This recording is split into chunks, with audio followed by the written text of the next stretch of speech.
राम राम दोस्तों, online class में आपका स्वागत है।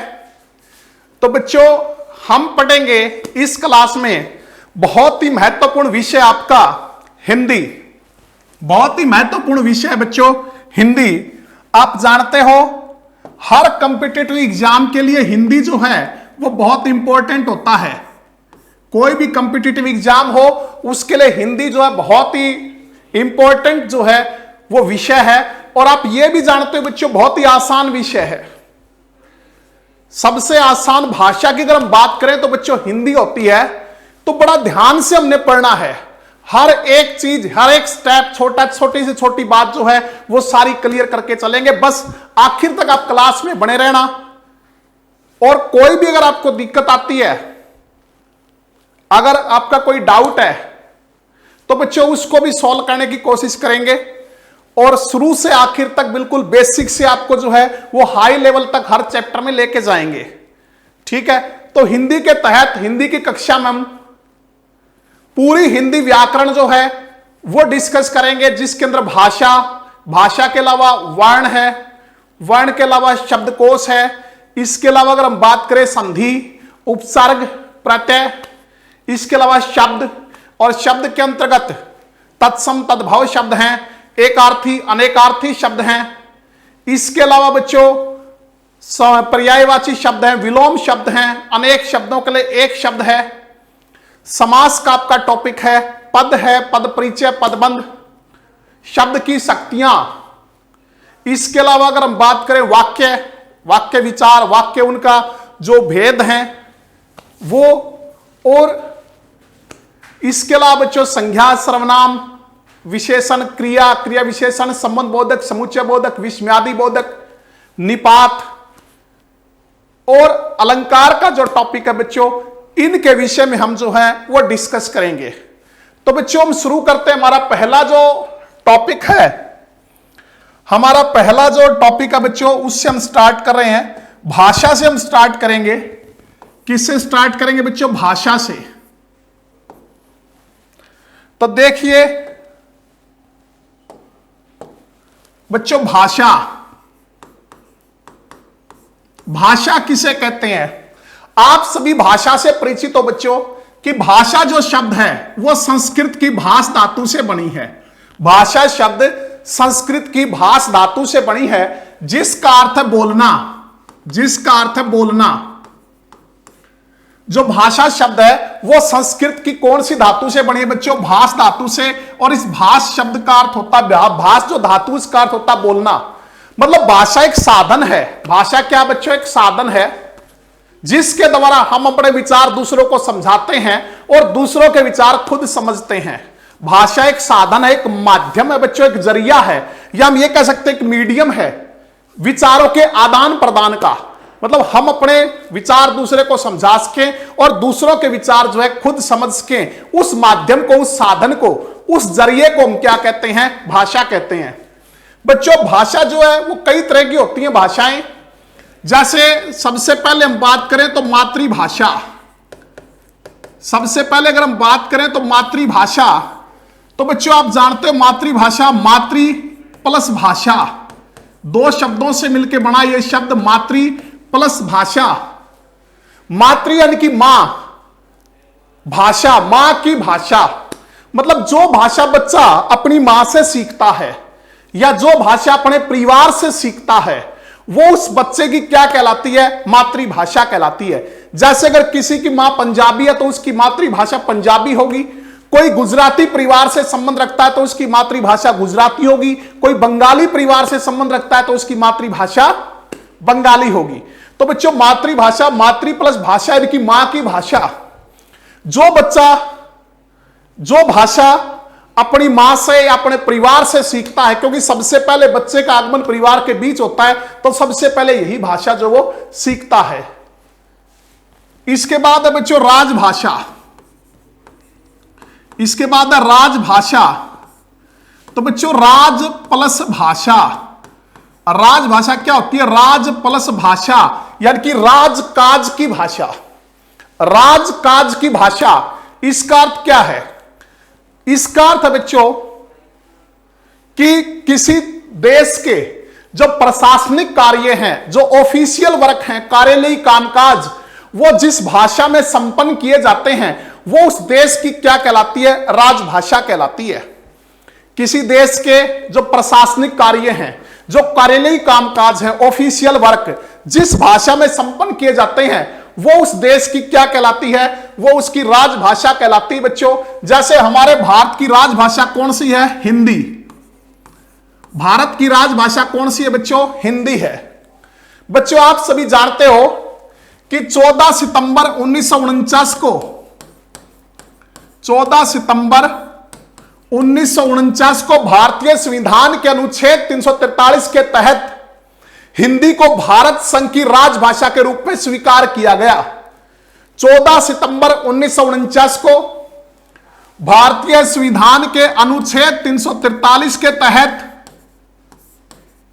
343(1) था बच्चों, यह भी ध्यान रखना। वैसे अध्याय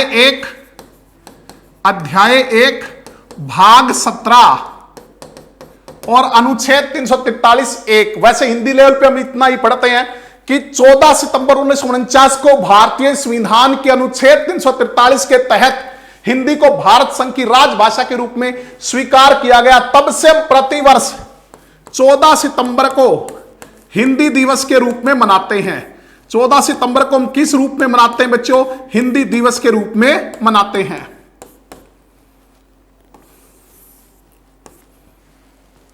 तो बच्चों यहां पे एक विशेष बात जो आपको ध्यान रखनी है वो ये है कि हिंदी के साथ साथ अंग्रेजी भी हमारी राजभाषा है।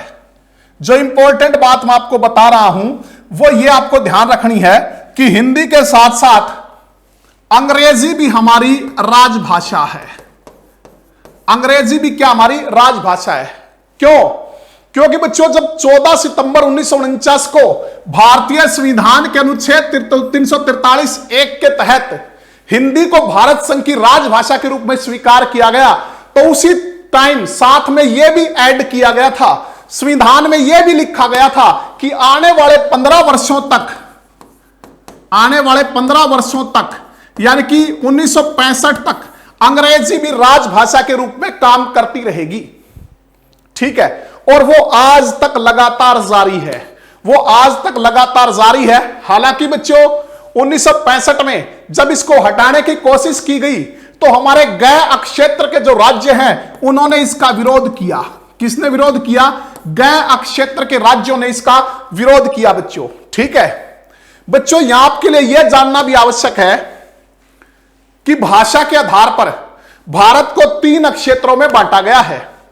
भाषा के आधार पर अगर हम बात करें तो भारत को 3 क्षेत्रों में बांटा गया है। भाषा के आधार पर भारत के कितने क्षेत्र हैं? 3 क्षेत्र हैं बच्चों। पहला है कय क्षेत्र।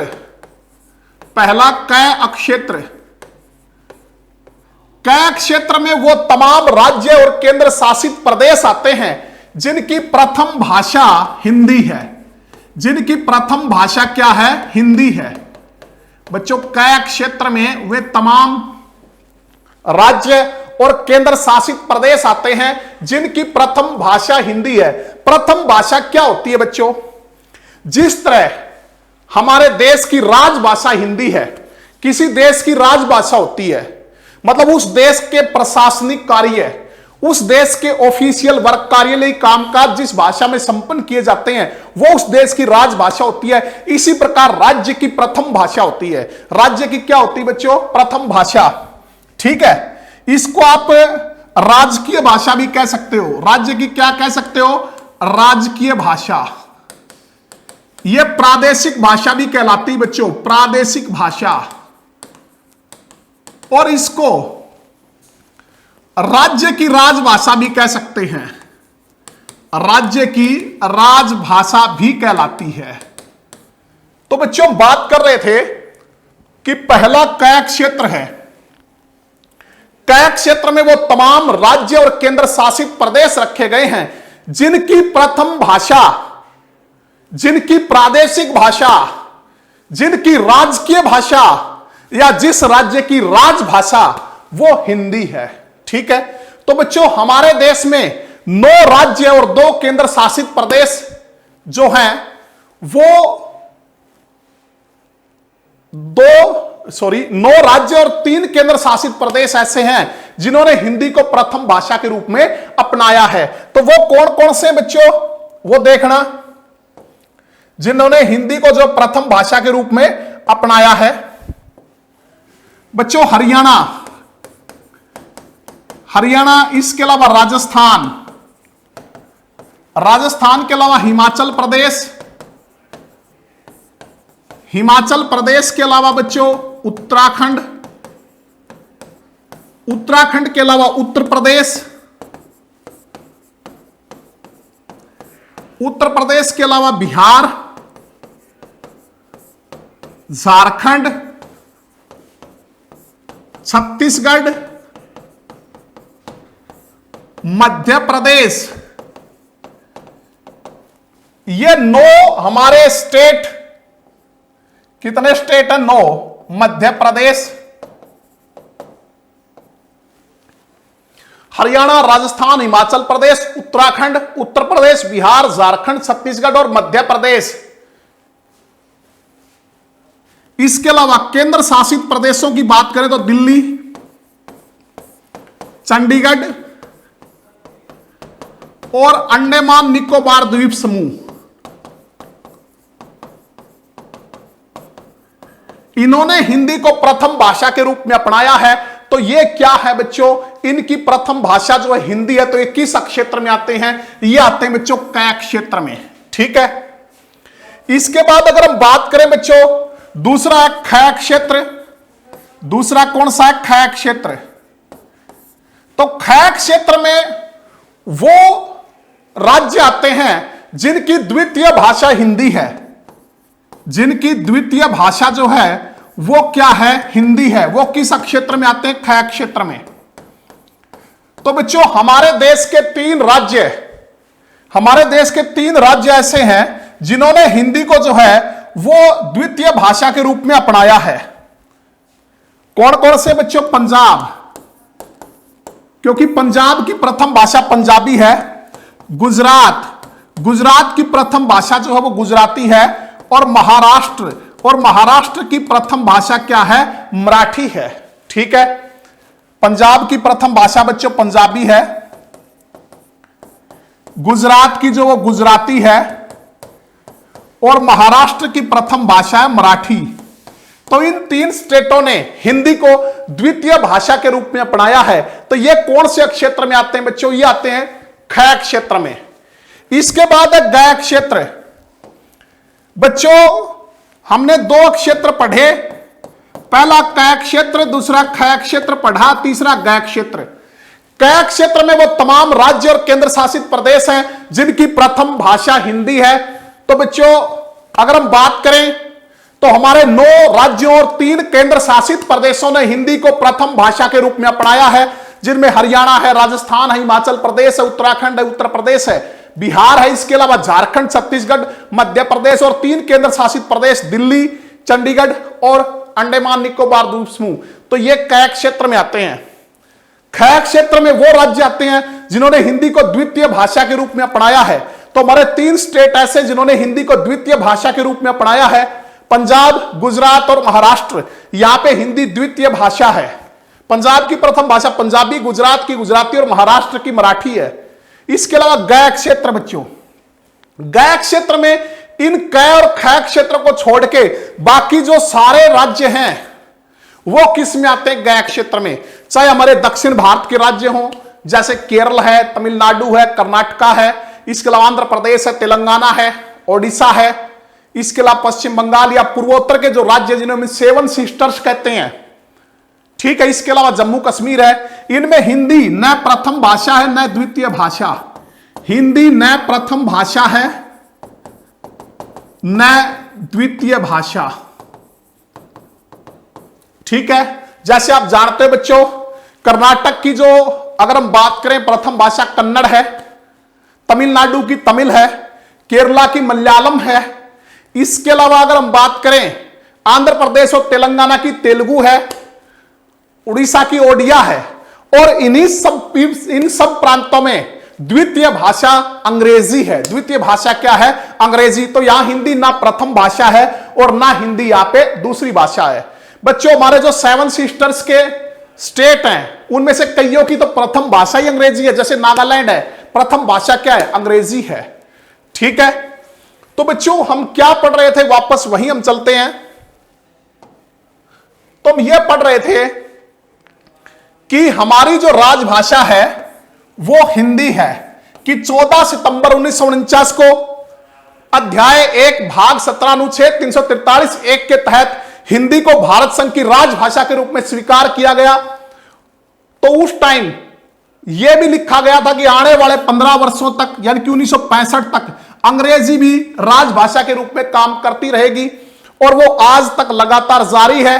हालांकि 1965 में इसको हटाने की जब मांग हुई तो हमारे जो गैर क्षेत्र के राज्य हैं उन्होंने इसका विरोध किया। ठीक है, और वो लगातार आज तक जारी है। तो बच्चों ऐसा क्यों किया हमारे संविधान निर्माताओं ने? शुरू से इसको हटा देते अंग्रेजी को, तो उसका भी एक कारण था। क्या कारण था? कि जब बच्चों भारत आजाद हुआ तो अंग्रेजों का शासन था, और अंग्रेजों ने यहां बहुत लंबे समय तक शासन किया। लगभग अगर हम बात करें 300 सालों तक अंग्रेजों ने जो है यहां पे शासन किया बच्चों, और वो अपना सारा कामकाज जो था वो अंग्रेजी में करते थे। इतने बड़े सिस्टम को एकदम बदलना मुश्किल काम था, इसलिए संविधान में यह चीज ऐड की कि आने वाले 15 वर्षों तक अंग्रेजी भी हिंदी के साथ साथ राजभाषा के रूप में काम करती रहेगी, और वो लगातार आज तक जारी है। तो बच्चों यहां में विशेष रूप से यह ध्यान रखना है कि हमारी राजभाषा हिंदी है। राजभाषा क्या है? हिंदी है, और उसकी सहायक जो भाषा है, सहायक राजभाषा, वो अंग्रेजी है। वो क्या है? अंग्रेजी है। ठीक है, तो हमारी राजभाषा क्या है बच्चों? हिंदी है, और उसकी सहायक राजभाषा क्या है? वो अंग्रेजी है। सहायक राजभाषा की बात करें तो वो क्या है? अंग्रेजी है। ठीक है, हो जाएगा। इसके बाद बच्चों अगर हम बात करें आगे हम चलते हैं।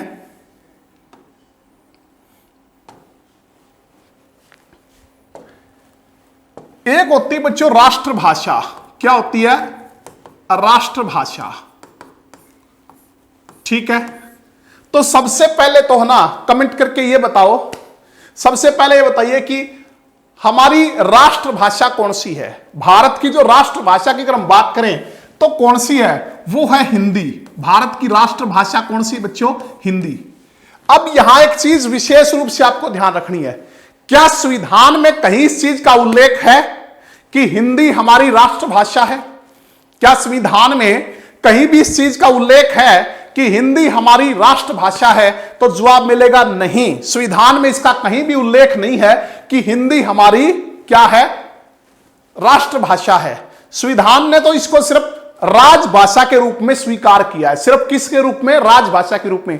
अगर यह क्वेश्चन आ जाए बच्चों कि संवैधानिक तौर पे हिंदी क्या है, तो संवैधानिक तौर पे तो हिंदी सिर्फ राजभाषा है। संविधान ने तो इसको सिर्फ राजभाषा के रूप में अपनाया है। तो फिर यह हमारी राष्ट्रभाषा कैसे हुई? तो बच्चों उसके लिए हम राष्ट्रभाषा की डेफिनेशन पढ़ेंगे। क्या पढ़ेंगे? राष्ट्रभाषा की डेफिनेशन। राष्ट्रभाषा होती है राष्ट्र प्लस भाषा,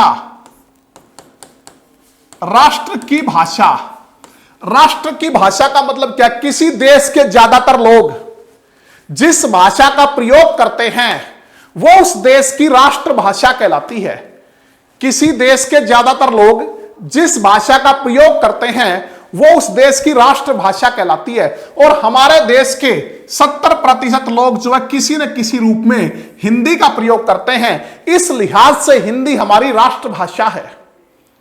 बच्चों इसकी एक डेफिनेशन और भी है। दो डेफिनेशन होती है राष्ट्रभाषा की, दोनों कंडीशन ये पूरी करती है तो हमारी राष्ट्रभाषा है, नहीं तो नहीं है। पहली राष्ट्रभाषा, राष्ट्र प्लस भाषा, राष्ट्र की भाषा, यानी कि किसी देश के ज्यादातर लोग जिस भाषा का प्रयोग करते हैं वो उस राष्ट्र की राष्ट्रभाषा कहलाती है। तो हमारे देश के 70% लोग जो हैं वो किसी न किसी रूप में हिंदी का प्रयोग करते हैं। इस लिहाज से हिंदी हमारी क्या है? राष्ट्रभाषा। दूसरा बच्चों, राष्ट्रभाषा वो भी होती है जिस भाषा में पूरे राष्ट्र को, पूरे देश को एक सूत्र में पिरोने की क्षमता हो। जिस भाषा में पूरे राष्ट्र को, पूरे देश को एक सूत्र में बांधने की, एक सूत्र में पिरोने की क्षमता हो, वो उस देश की राष्ट्रभाषा कहलाती है। और हमारे देश में हिंदी एकमात्र ऐसी भाषा है जिसमें पूरे भारत को, पूरे देश को एक सूत्र में पिरोने की क्षमता है। और यह चीज स्वतंत्रता आंदोलन के दौरान सिद्ध भी हो चुकी है, क्योंकि स्वतंत्रता आंदोलन के दौरान जो हमारे नेताओं ने पूरे भारत को हिंदी के ध्वज तले इकट्ठा किया था, तो इस लिहाज से हिंदी जो है वो हमारी राष्ट्रभाषा है। ठीक है बच्चों, लेकिन यह ध्यान रखना कि अगर यह पूछे संवैधानिक तौर पे क्या है, तो संविधान ने सिर्फ हिंदी को राजभाषा का दर्जा दिया, राष्ट्रभाषा का नहीं। यह भी विशेष रूप से आपको ध्यान रखना है। ठीक है, इसके बाद बच्चों संपर्क भाषा क्या होती है? संपर्क भाषा भी होती है। तो संपर्क भाषा क्या होती है बच्चों? संपर्क भाषा होती है कि भिन्न भिन्न भाषाओं के लोग आपसी कम्युनिकेशन के लिए, आपसी संपर्क के लिए जिस भाषा का प्रयोग करते हैं वो उनकी संपर्क भाषा कहलाती है। जैसे बच्चों देखो, दो आदमी हैं, एक मान लिया पंजाबी है और दूसरा मान लिया तमिल है। एक पंजाबी है, दूसरा तमिल है। अब पंजाबी को तमिल नहीं आती और तमिल को पंजाबी नहीं आती, तो ये आपसी कम्युनिकेशन के लिए, आपसी कम्युनिकेट के लिए, आपस में संपर्क के लिए किसी न किसी भाषा को माध्यम बनाएंगे, चाहे वो हिंदी को बनाए, चाहे अंग्रेजी को, किसी न किसी भाषा को माध्यम बनाएंगी। वो इनकी क्या कहलाएगी? संपर्क भाषा। ठीक है, आई बात समझ में? संपर्क भाषा क्या होती है? अलग अलग भाषाओं के लोग आपसी संपर्क के लिए, आपसी कम्युनिकेशन के लिए जिस भाषा का प्रयोग करते हैं वो उनकी संपर्क भाषा कहलाती है। जैसे मैंने कहा कि एक पंजाबी है बच्चों, दूसरा तमिल है।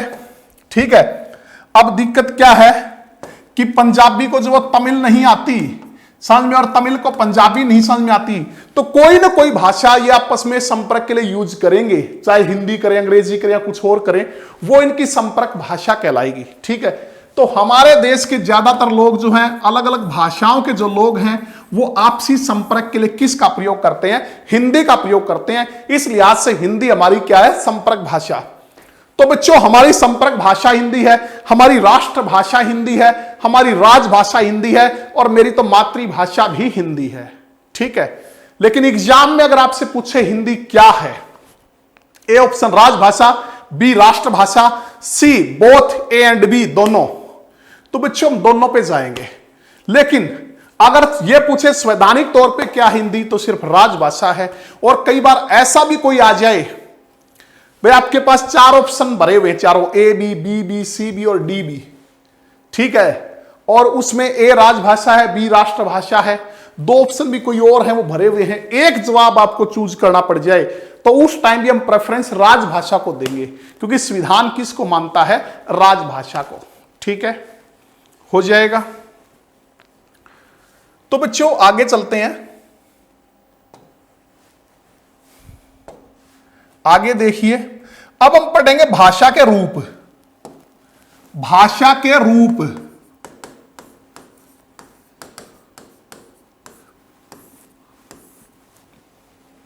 तो भाषा के मुख्यतः दो रूप हैं। मुख्यतः कितने रूप हैं बच्चों? दो। एक मौखिक या कथित और दूसरा है बच्चों लिखित। भाषा के मुख्यतः कितने रूप हैं? दो रूप हैं। एक मौखिक रूप है या कथित रूप और दूसरा है बच्चों लिखित रूप। ठीक है, मौखिक क्या होता है बच्चों? मौखिक होता है जब हम बोलकर, जब जो वक्ता है वो बोलकर अपने विचार दूसरे को समझाए और श्रोता सुनकर उन विचारों को समझे। जैसे बच्चों मैं आपको बोल के बता रहा हूं और आप सुन के समझ रहे हो, तो वक्ता बोलकर अपने विचार प्रस्तुत करे और श्रोता सुनकर उन विचारों को समझे, वो भाषा का कौन सा रूप कहलाता है? वो भाषा का मौखिक रूप कहलाता है बच्चों। सबसे प्राचीन रूप भी यही है। भाषा का सबसे प्राचीन रूप जो है वो कौन सा बच्चों? वो मौखिक है। ठीक है, सबसे अधिक प्रयोग होने वाला रूप भी यही है।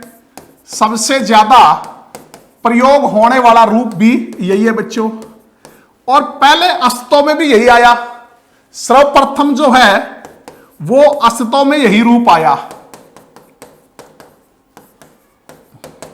ठीक है। तो मौखिक या कथित, बच्चों मौखिक जो शब्द है मुख में इक प्रत्यय लग के बना है, मुख में इक प्रत्यय लग के क्या बना, मौखिक। मुख से मतलब जब हम बोलकर अपने विचार दूसरे को समझाते हैं वो क्या कहलाती है, मौखिक। या हम ये कह सकते हैं वक्ता, बोलने वाला बोलकर अपने विचार प्रस्तुत करता है और श्रोता सुनने वाला सुनकर उन विचारों को समझता है। तो ये कौन सा रूप कहलाता है बच्चों, ये मौखिक रूप कहलाता है, कथित भी कह देते हैं। ये भाषा का सबसे प्राचीन रूप है, सबसे पहले अस्तित्व में यही रूप आया और सबसे ज्यादा प्रयोग होने वाला रूप भी कौन सा है, मौखिक है। बच्चों अगर हम बात करें लिखित रूप की, लिखित होता है बच्चों जिसमें लेखक लिखकर अपने विचार प्रकट करे और पाठक पढ़कर उन विचारों को समझे। जैसे बच्चों मैंने लिख दिया, ये क्या मैंने लिख दिया और आपने पढ़ के इनको समझ लिया, यह भाषा का कौन सा रूप है, लिखित रूप है। हम यूं भी कह सकते हैं सीधी भाषा में कि जिस भाषा का वह रूप जिसमें लिखकर अपने विचार प्रस्तुत किए जाते हैं, और यूं भी कह सकते हैं जो लेखक है वो लिखकर अपने विचार प्रस्तुत करे और पाठक पढ़कर उन विचारों को समझे, वो भाषा का कौन सा रूप है, वो लिखित रूप है बच्चों। ठीक है। तो ज्ञान के स्थायी रूप के लिए यह रूप आवश्यक है, ज्ञान के स्थायी रूप के लिए जरूरी है बच्चों यह रूप। ठीक है।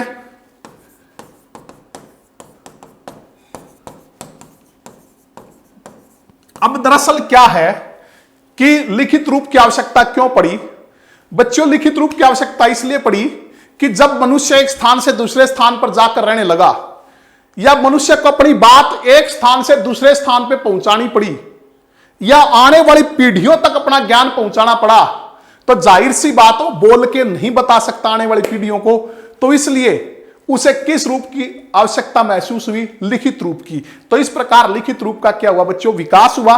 ठीक है। ज्ञान के स्थायी रूप के लिए जो है वो आवश्यक है कौन सा, लिखित रूप। बच्चों एक रूप और भी होता है, उस पर भी हम डिस्कस करेंगे, चर्चा करेंगे। कौन सा रूप होता है, वो होता है सांकेतिक रूप। कौन सा होता है बच्चों, सांकेतिक रूप। बच्चों संकेत में एक प्रत्यय है, संकेत में एक जोड़ा तो क्या बन गया, सांकेतिक रूप। तो बच्चों सांकेतिक रूप क्या होता है, सांकेतिक होता जब संकेतों के द्वारा हम अपने विचार दूसरों को समझाते हैं। जब हम संकेतों के द्वारा अपने विचार दूसरों को समझाते हैं तो भाषा का कौन सा रूप कहलाता है, सांकेतिक रूप कहलाता है बच्चों। ठीक है। तो जो सांकेतिक रूप है, तो बच्चों जो सांकेतिक रूप है ना, पहली बात तो यह ध्यान रखना है, अगर आपको एग्जाम में पूछ ले भाषा के कितने रूप हैं तो हम जवाब दो ही देंगे, मौखिक और लिखित, क्योंकि हमारी एनसीईआरटी की जो बुक्स हैं वो भी दो ही कहती हैं, मौखिक और लिखित। दूसरा सांकेतिक रूप क्या है कि कई विद्वान, बहुत से विद्वान इसको भाषा का रूप नहीं मानते। क्यों नहीं मानते, उनका कहना कि संकेतों के द्वारा हर चीज को सही सही ढंग से नहीं समझा जा सकता। हो सकता है कोई व्यक्ति किसी और बात के लिए संकेत करे और समझने वाला उसका अर्थ कुछ और ही समझ जाए, तो इसलिए बहुत से विद्वान इसको भाषा का रूप नहीं मानते। लेकिन हमारे दैनिक जीवन में इसका बड़ा महत्व है, तो हम इसके अस्तित्व को पूरी तरह नकार भी नहीं सकते बच्चों।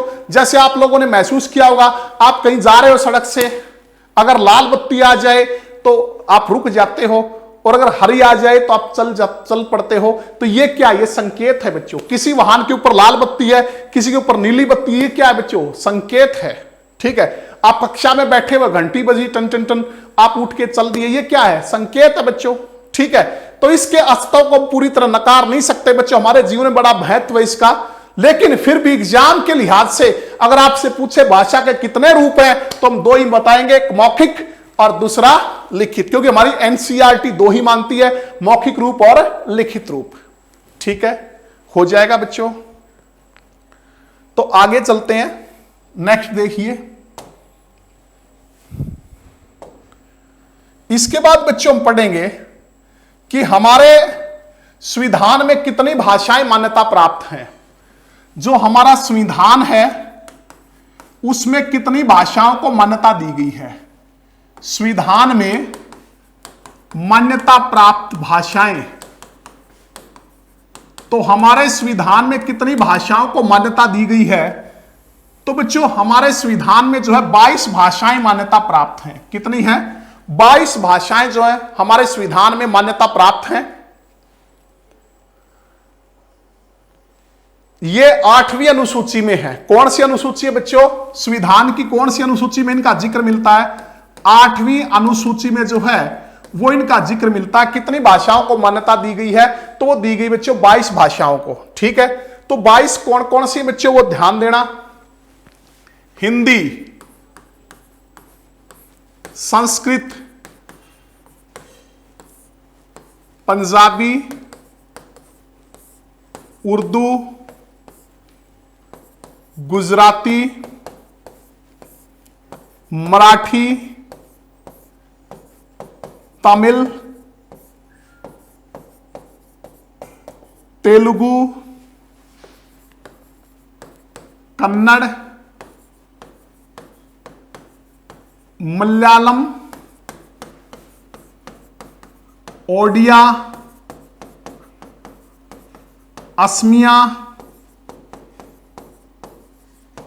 बांग्ला,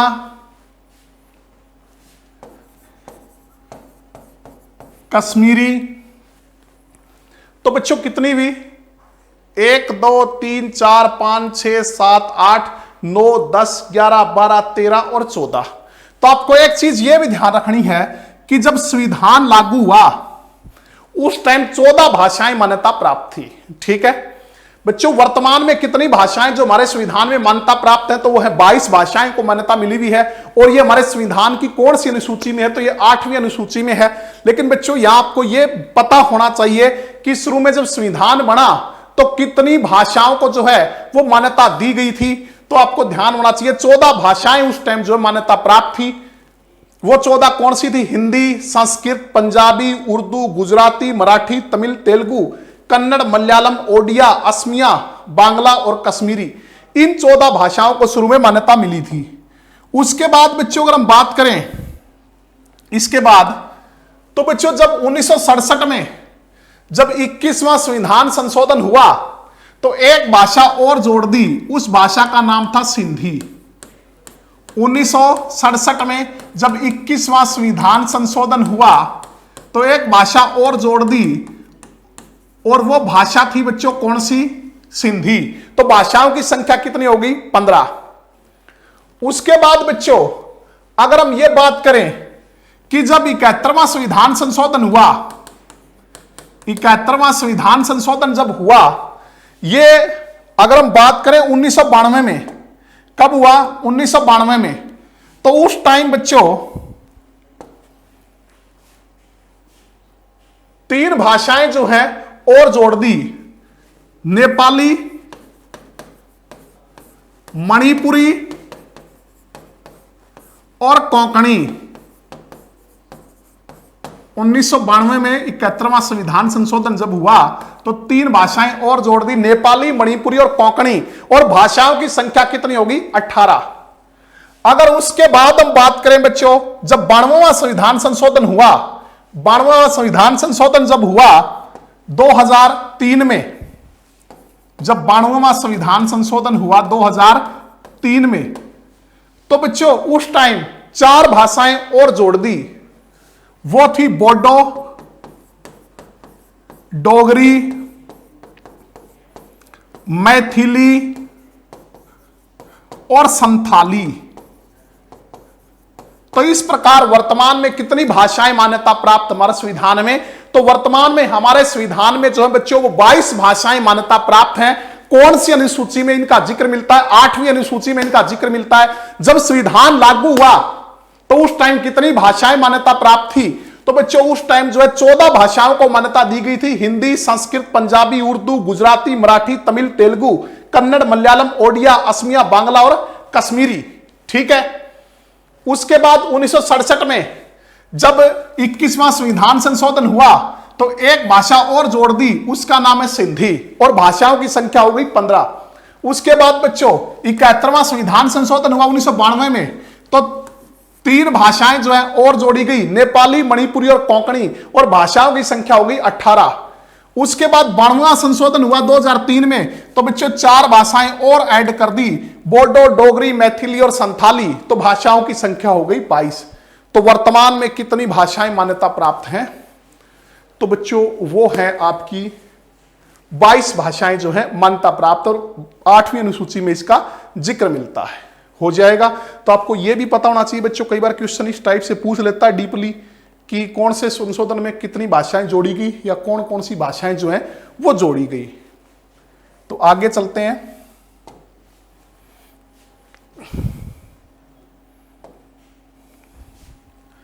तो बच्चों इसके बाद अगर हम बात करें तो हमारी जो हिंदी है उसकी आदि जननी कौन है, हिंदी का विकास किससे हुआ, तो इसका विकास क्रम पढ़ेंगे बच्चों।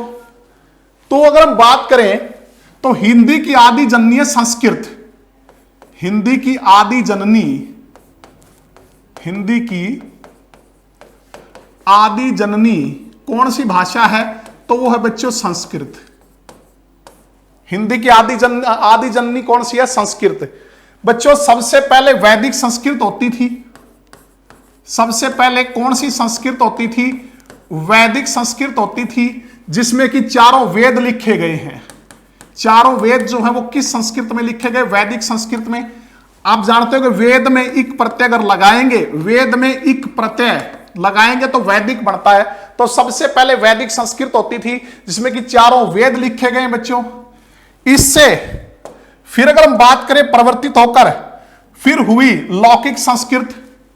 क्या हुई, लौकिक संस्कृत। बच्चों लौकिक संस्कृत वो थी जिसमें रामायण महाभारत लिखी गई, जिसमें रामायण व महाभारत लिखी गई, वो कौन सी थी, वो लौकिक संस्कृत थी। तो यह भी बच्चों लोक में एक प्रत्यय है। लोक में एक प्रत्यय अगर आप लगाओगे तो क्या बनेगा, लौकिक। इसके बाद बच्चों पाली हुई। पाली गौतम बुद्ध के पूर्व जन्म की कथाएं, जिन्हें जातक कहते हैं। क्या कहते हैं बच्चों, जातक। तो यह जो शब्द है जातक, ये अनेक शब्दों के लिए एक शब्द में भी आता है। जातक कहां आता है, अनेक शब्दों के लिए एक शब्द में भी आता है बच्चों, कि जातक किसे कहते हैं, गौतम बुद्ध के पूर्व जन्म की कथाएं। गौतम बुद्ध के पूर्व जन्म की कथाएं क्या कहलाती हैं, जातक। यह किस में लिखी गई, पाली में। इसके बाद बच्चों प्राकृत हुई। कौन सी, प्राकृत। तो प्राकृत जो है इसको प्रथम देश भाषा कहा जाता है।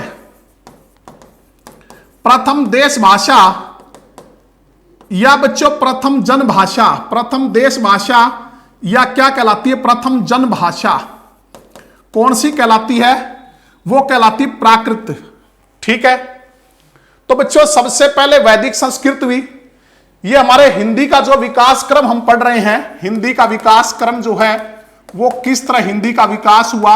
अगर आपसे पूछे हिंदी की आदि जननी कौन है, तो हिंदी की आदि जननी है बच्चों संस्कृत। सबसे पहले वैदिक संस्कृत होती थी। वैदिक संस्कृत जिसमें चारों वेद लिखे गए। उसके बाद लौकिक संस्कृत हुई जिसमें रामायण महाभारत लिखी गई। उसके बाद पाली जिसमें गौतम बुद्ध के पूर्व जन्म की कथाएं, जिन्हें क्या कहते हैं, जातक।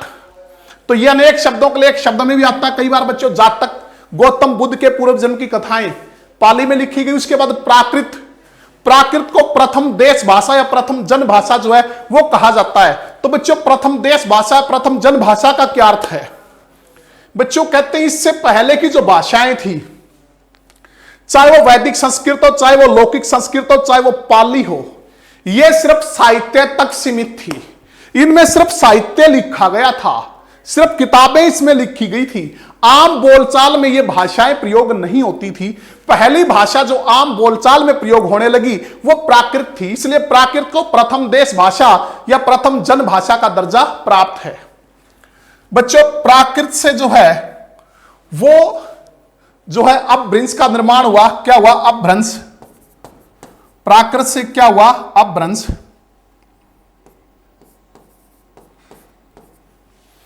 तो अपभ्रंश जो होता है बच्चों, अपभ्रंश का अर्थ वैसे तो होता बिगड़ा हुआ। अपभ्रंश का अर्थ क्या होता, बिगड़ा हुआ। लेकिन यहां हम जो अपभ्रंश का अर्थ लेंगे वो लेंगे विकसित हुआ। क्या लेंगे, विकसित हुआ। कि इससे जो है अनेक भाषाएं जो हैं वो विकसित हुई बच्चों, विकसित हुआ। वैसे तो इसका शाब्दिक अर्थ होता है अपभ्रंश का बिगड़ा हुआ, लेकिन हम अपभ्रंश का अर्थ क्या लेंगे, विकसित हुआ। कि इससे अनेक भाषाएं जो हैं विकसित हुई। और वैसे अनेक शब्दों के लिए एक शब्द में भी आता है अपभ्रंश। अपभ्रंश क्या होता है, जिसे व्याकरण द्वारा सिद्ध ना किया जा सके, जिसे व्याकरण द्वारा सिद्ध ना किया जा सके वो होता है बच्चों अपभ्रंश। ठीक है, और अपभ्रंश का अर्थ है बिगड़ा हुआ या विकसित हुआ।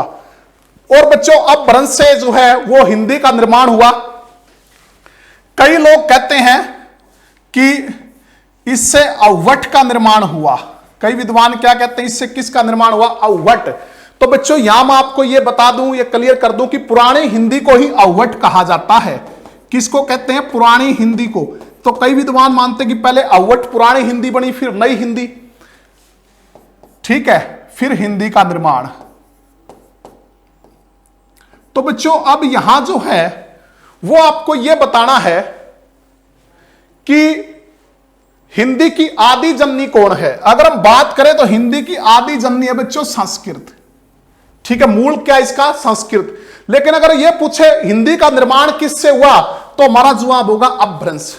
क्योंकि हिंदी तो यहां के बनी है, किससे बनी? अपभ्रंश से बनी है बच्चों। ध्यान रखना, अलग अलग क्वेश्चन बने। एक तो अगर हिंदी की आदि जननी पूछ लेता है तो वैदिक संस्कृत है, क्योंकि मूल इसकी जड़ कहां है? वैदिक संस्कृत से। लेकिन अगर यह पूछता है कि हिंदी का निर्माण किससे हुआ, तो हिंदी तो बनी है अपभ्रंश से। अगर दोनों ऑप्शन में आ जाए ना बच्चों, हिंदी का निर्माण किससे हुआ, अकेला संस्कृत है या वैदिक संस्कृत, तो वो सही है। अकेला अपभ्रंश है तो वो सही है। अगर दोनों ऑप्शन में आ जाए कि हिंदी का निर्माण किससे हुआ, अपभ्रंश भी ऑप्शन में है और संस्कृत भी ऑप्शन में है, तब हमारा जवाब अपभ्रंश होगा, क्योंकि हिंदी तो यहां से बनी है बच्चों। ठीक है, और यहां भी अपभ्रंश जो वो कई प्रकार के अपभ्रंश हुए थे बच्चों, कई प्रकार के अपभ्रंश हुए थे। ठीक है, तो आपको याद रखना हिंदी का निर्माण कौन से अपभ्रंश से हुआ, तो हुआ शौरसेनी अपभ्रंश से। कौन सी? शौरसेनी अपभ्रंश से। तो शौरसेनी अपभ्रंश से और कौन कौन सी भाषाएं जो हैं वो विकसित हुई? शौरसेनी अपभ्रंश से जो है पश्चिमी हिंदी। पश्चिमी हिंदी बच्चों, हिंदी में कौन सी? पश्चिमी हिंदी, जिसकी खड़ी बोली को आज हम हिंदी के रूप में पढ़ते हैं। इसके अलावा राजस्थानी, पश्चिमी हिंदी के अलावा राजस्थानी और गुजराती, इनका निर्माण जो है बच्चों वो किससे हुआ?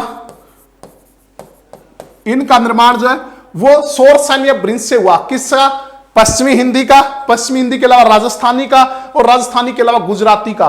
राजस्थानी को तो शौरसेनी अपभ्रंश की जेठी बेटी तक कहते हैं, जेठी बेटी। क्योंकि जेठा कौन होता है बच्चों? जेठा वो होता है जो सबसे पहले जन्म लेता है, तो राजस्थानी को इसकी जेठी बेटी भी कहा जाता है। तो ये हमारे हिंदी का विकास क्रम था बच्चों, कि वैसे तो हिंदी की आदि जननी संस्कृत है, संस्कृत से हिंदी बनी है, लेकिन बहुत से चरणों से गुजरकर वो विकास क्रम यह है कि सबसे पहले वैदिक संस्कृत होती थी, इसमें चारों वेद लिखे गए। फिर लौकिक संस्कृत भी, इसमें रामायण महाभारत लिखी गई। उसके बाद पाली, जिसमें गौतम बुद्ध के पूर्व जन्म की कथाएं, जातक लिखी गई। उसके बाद प्राकृत, जिसमें क्योंकि प्रथम देश भाषा या प्रथम जन भाषा कहते हैं। क्यों कहते हैं? कि इनसे पहले की जो भाषाएं थी वो सिर्फ साहित्य तक सीमित थी, वो आम बोलचाल में आम लोगों द्वारा प्रयोग नहीं की जाती थी। प्राकृत पहली भाषा थी जो आम जन द्वारा, आम लोगों द्वारा प्रयोग की जाती थी, इसलिए प्रथम देश भाषा जन भाषा कहलाती है। उससे अपभ्रंश का निर्माण हुआ। अपभ्रंश का वैसे अर्थ होता है बच्चों बिगड़ा हुआ, लेकिन यहां इसका अर्थ लिखते विकसित हुआ, कि इससे अनेक भाषाएं विकसित हुई। और वैसे अनेक शब्दों में के लिए एक शब्द में भी अपभ्रंश आता है कि जिसे व्याकरण द्वारा सिद्ध ना किया जा सके, वो अपभ्रंश है। ठीक है, उससे अवट का निर्माण हुआ। अवट पुरानी हिंदी को ही कहते हैं बच्चों, या आप कह सकते हो हिंदी का निर्माण हुआ। तो अपभ्रंश में हिंदी किससे बनी? शौरसेनी अपभ्रंश से। जैसे बच्चों और भी जो है कई अपभ्रंश हुए थे। मागधी अपभ्रंश हुआ, अर्धमागधी से पूर्वी हिंदी बनी। मागधी से बिहारी, ओडिया, असमिया, बांग्ला का विकास हुआ। ठीक है, महाराष्ट्रीय अपभ्रंश से मराठी का निर्माण हुआ। लेकिन हमें इतना जरूरत नहीं, हमें व्याकरण में सिर्फ यह ध्यान रखो हमारी हिंदी किस अपभ्रंश से हुई, तो वो शौरसेनी अपभ्रंश से हुई। शौरसेनी अपभ्रंश से और किन भाषाओं का विकास हुआ? पश्चिमी हिंदी, हमारी जो हिंदी है उसकी खड़ी बोली आज हिंदी के रूप में पढ़ते हैं। इसके अलावा राजस्थानी और गुजराती का निर्माण जो है वो किससे हुआ? शौरसेनी अपभ्रंश से। राजस्थानी को तो इसकी जेठी बेटी तक कहा गया है। शौरसेनी अपभ्रंश की जेठी बेटी कौन सी बच्चों? राजस्थानी है। ठीक है,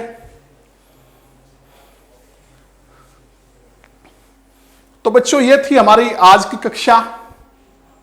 बाकी जो है अगली कक्षा में हम जो है पढ़ेंगे, इसके बाद आगे का जो चैप्टर वो अगली कक्षा में पढ़ेंगे।